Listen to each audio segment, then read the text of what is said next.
It was vitriolic attacks on independence that shifted the culture from post-colonial to neo-colonial. Ranjit, the protagonist of the film, was working for a left-wing publication. When he wanted to improve his career and join an executive job in a westernized company, he had to compromise his identity. His demeanor had to be changed. He had to wear a suit replacing dhoti kurta. While dealing with this idea, Mrinal Sen not only covered the chaos of the city of Calcutta, but also drastically changed the form of his cinema. He attempted to break the wall between reality and illusion and tried to use the Brechtian alienation effect in cinema, jarring, almost by documentary-like scenes to break the fourth wall. Because Brecht was already popular in Calcutta theatre circle.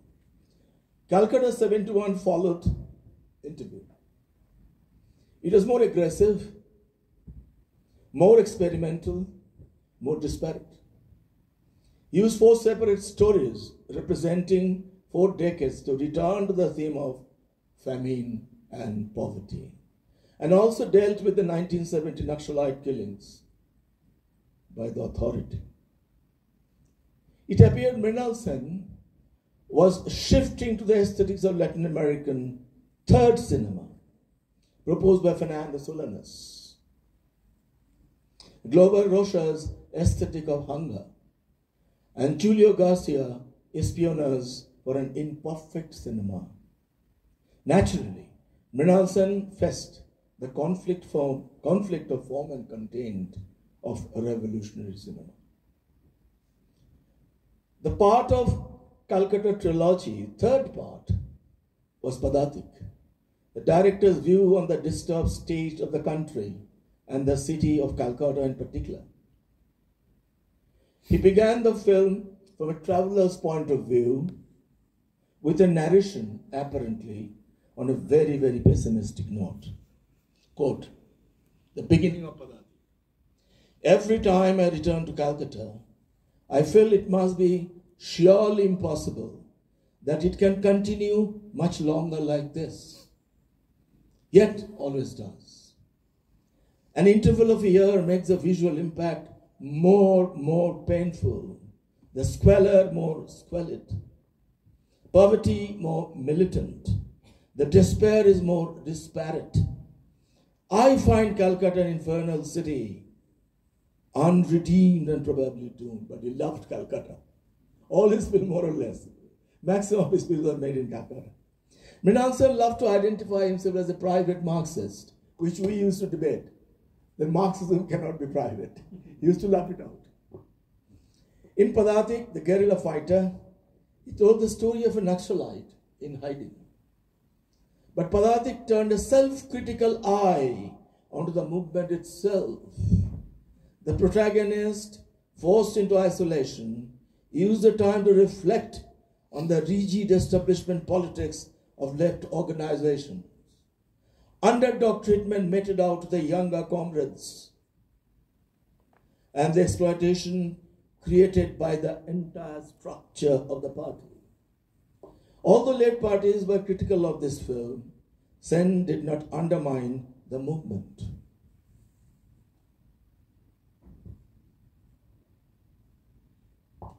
In these phases of film, I loved his Telugu film, Oka Uri Katha, The Outsiders, which was made in 1977. I saw Mrinal Sen, by the way, in front of Metro, of course. I used to go to a nearby restaurant as a student of second year or third year, I don't remember. But this time I was introduced to Mrinal Sen properly during the film and enjoyed talking to him about his films at length. I'll tell you something interesting. In Calcutta, the major filmmakers used to do a screening, first screening, for the Friends in Gorky Southern, because the screening was very good, projection was very good. I got an invitation, by the way. So one of his relatives introduced me with Mrinalda, and that was the beginning of our relationship. And Mrinalda, it was not subtitled Oka Uri Katha. So Mrinal said, I'll say all the dialogues in Bengali. So he took the black curtain, and right from the beginning till end of the film, he said all dialogues in Bengali. I still remember. I saw the film once, but it is in my mind. That created a huge impact in my filmmaking career. Mrinal Sen returned to the subject of poverty and exploitation again. Okauri Kotha was based on Munshi Premchand's coffin. As Bhuvan shown, the director shifted the locals from the village of Uttar Pradesh to the town of Andhra Pradesh, from the northern part of India to the southern part of India. Mrinal Sen was seriously interested in the rise of peasant protest, known as Telangana movement of 1946 to 1951. When he was planning the film, the leader of the movement, Comrade P. Sundaraya, helped by providing a real guerrilla fighter who knew every corner of Andhra Pradesh to fix the actual location. As space of cinema, Mrinal Sen preferred Kolkata. But whenever he wanted to deal with a story based in rural belt in India, he did detailed research about the culture of the particular district or districts to create a believable backup for the narrative, and he would not spare the rituals of a specific society. So he created a docufiction aesthetics for his outdoor films in particular. In Okauri Katha, we saw the vast panoramic view of the village and the local habitats' daily chorus. And the story was weaved into space, the whole space. Here the film's main characters, the old Delhi wage worker and son, made a strange decision. They felt if they worked, then the profit would go to the landowner. So they stopped working and preferred to steal, rob and grab. Director Sen appeared to be enjoying that decision. Don't work, you will create bourgeoisie. The old man became angry when his son decided to marry. For a simple reason, marriage meant another member in the family. More would be added in the future. Who would feed them? But his son Kistaya got married, and over time, his daughter-in-law conceived. Old man Venkaya refused to call a midwife when Nilamma was in acute pain. She died. Father and son decided to beg around the village to conduct the funeral rites. They gathered some money, but they spent it on drinks. It was a cruel film indeed, very cruel. Once again, K.K. Mahajan and Vijay Raghav Rao did a stupendous job. An unforgettable performance by Basudev Rao in the role of Venkaya. I still remember. He appeared to have come out of a cave where he was for 1,000 years to serve with the civilized world. What a brilliant performance. Mrinal Sen's third phase of cinema, self-introspection. Till the 70s, Sen's target of attack was clear, the enemy outside. In this phase of his films, he questioned morality of middle class, his own class, a kind of post-mortem of a society. His style changed. For self-introspection, his camera rolled inside the drawing room, even in the kitchen of the middle-class society. It was austere cinema, like his other favorite director, Robert Bresson. One of the essential films of the phase was Courage. The case is closed. The death of couple's servant boy drove them into hysteria because he was kept in the kitchen. The gas leaked, he died. As they tried to figure out an escape route from the crisis, Sen questioned the underlying class antagonism prevalent in our society.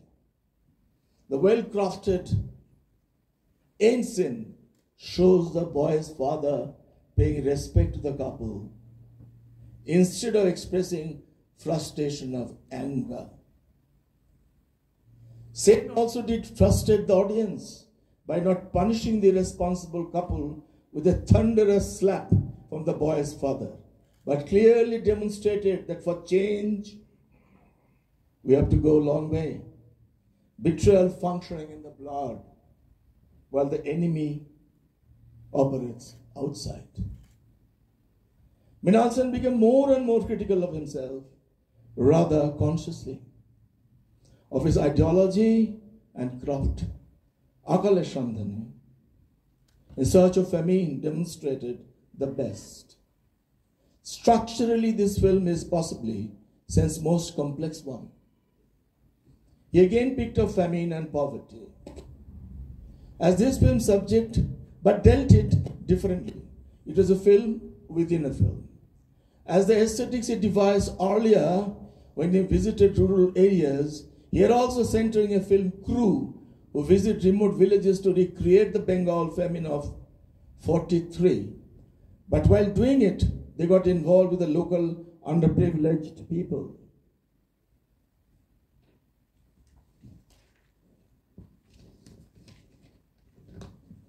The premise eventually questions the director's own position during a film production. It pointed a finger at the urban people who benefited from the conditions of poor rural villagers who eternally suffer from poverty. The film remained incomplete. A few things that local kids learn were some cinematic vocabulary. Cut, action, okay, fine. Mrinal Sen continued making exciting films. I've just covered the 5 films here. Mrinal Sen continued making exciting film after film till 2002. For instance, he made Mahaprithvi, World Within, World Without, which connected the fall of Berlin Wall with his own city, Calcutta. If Akale Shandhana reminds one of his earlier film, Baishe Shravan, then Mahaprithvi would take us back to the second film, Neela Akashan Niche, Under the Blue Sky. This confirmed that his progressive worldview was consistent right from the day one. Other films like Khandar, Genesis, Amar Bhuvan deserve deeper analysis. So the final analysis, Mrinal Sen addressed social issues in his films and their entanglement with contemporary politics with little of a cover, directly. And no less important was his relentless pursuit of expressing his ideas in a modern film language. A semioclast turned his critical gaze upon established science systems.